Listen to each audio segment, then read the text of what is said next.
faire ça proprement. Le mot propre me rend folle aujourd'hui. Pourquoi?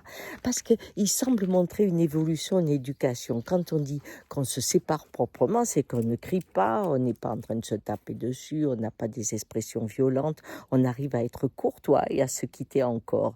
Bref, la douleur, les émotions, les sensations sont canalisées par une politesse et une forme de respect, de l'harmonie, même si elle est fictive, entre l'un et l'autre. De la même façon, quand on pense aux pays colonisés, on dit qu'on leur a apporté les routes, l'électricité, la propreté quelque part. Oui, le sauvage qui est en nous doit être dompté. Et ce matin, je me disais, en pensant à toutes ces guerres qui arrivent, il y a ceux qui sont sur le terrain et qui touchent la violence de l'homme, son côté sauvage et qui tue, qui transpire et qui hurle, et où il y a toute cette saleté, on pourrait dire, de cette humanité en détresse. Mais il y a aussi ceux qui sont derrière un écran, qui pilotent des drones et qui de temps en temps ils appuient et puis là ils mettent des bombes. Et quand ils rentrent le soir, ils prennent le petit café. Et comme ils n'ont rien senti, c'est propre bien sûr.